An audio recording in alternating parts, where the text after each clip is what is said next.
Alam mo ba, ang benepisyo ng luya sa kalusugan ay napatunayan na sa loob ng mahigit 5,000 taon base sa kasaysayan ng tradisyonal na gamot at patuloy itong pinagtitibay ng modernong sayantipikong pananaliksik sa nakalipas na mga dekada. Ang dalawang patunay ng bisa ng luya. Una, patunay ng kasaysayan mahigit 5,000 taon.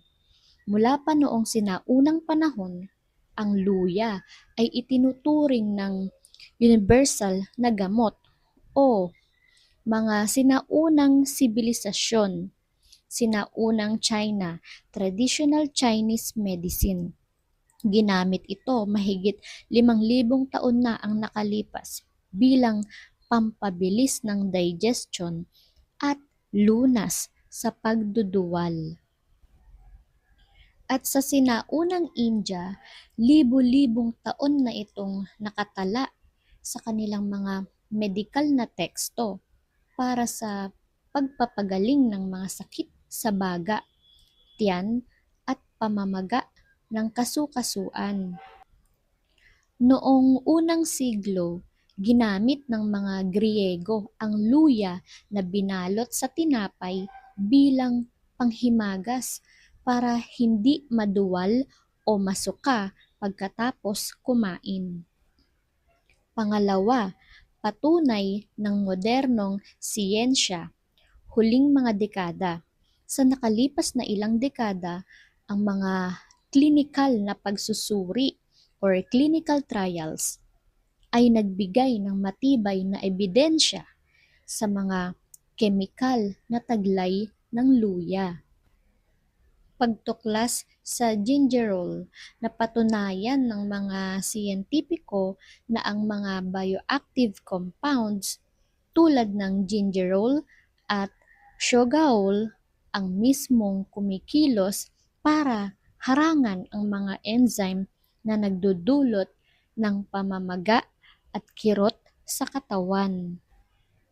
Ang luya ay opisyal na kabilang sa listahan ng US Food and Drug Administration or FDA bilang GRAS generally recognized as safe na nagpapatunay na ito ay ligtas at epektibong sangkap sa tamang dami.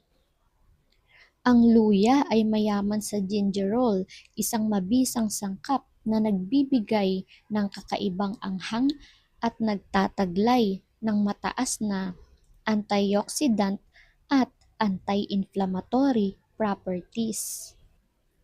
Nakatutulong ito sa pagpapaganda ng sirkulasyon ng dugo, pagbawas ng pananakit ng kasukasuan, at pagpapagaling ng sipon, ubo, at pagduduwal. Mga nakatagong sustansya ng luya. Una, gingerol, pangunahing aktibong sangkap na panlaban sa pamamaga at mikrobyo. Pangalawa, vitamin C at B6, nagpapatibay ng ating resistensya at nag-aalaga sa nervous system. Pangatlo, ito ay may taglay na potassium at magnesium. Ito ay mayaman sa mineral para sa malusog na puso at daloy ng ating dugo. At pang-apat, ito ay mayaman sa fiber, tumutulong sa maayos na pagtunaw ng pagkain. Mga pangunahing benepisyo sa kalusugan. Nakatutulong laban sa impeksyon sa lalamunan, sipon at trangkaso. Binabawasan ang paninigas at kirot ng rayuma o arthritis. At nalulunasan ang pagduduwal, hilo at hirap sa pagtunaw. Nakatutulong sa sirkulasyon at pagbaba ng kolesterol.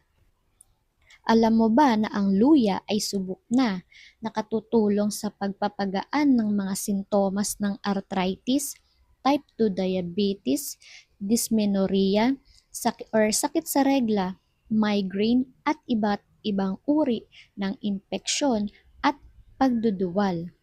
Dahil sa taglay nitong sangkap na gingerol, nagpapakita ito ng malakas na anti-inflammatory at antibacterial properties na mabisang lunas sa iba't ibang karamdaman.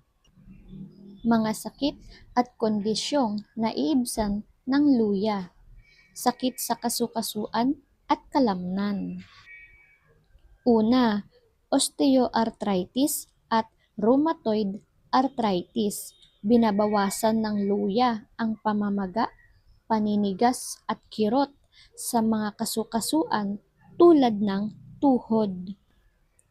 Pangalawa, muscle soreness. Nilalabanan nito ang matinding sakit ng kalamnan matapos ang mabigat na exercise o trabaho.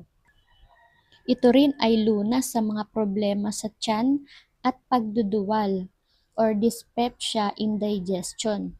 Pinapabilis ng luya ang pagtunaw ng pagkain para maiwasan ang kabag, pagka-impatso at bloating.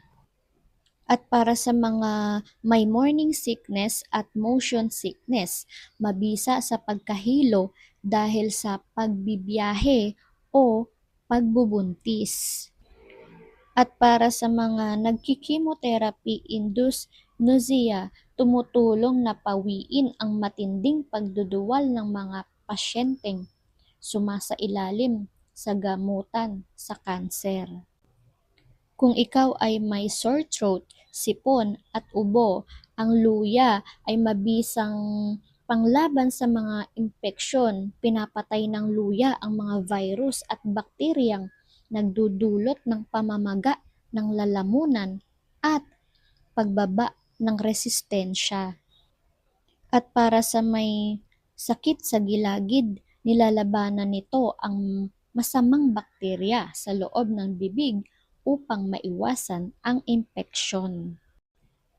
Sana po ay marami po kayong natutunan sa aming vlog. Maraming salamat po sa inyong pakikinig. See you on next video. Thank you for watching and listening. Ingat po ang lahat and God bless.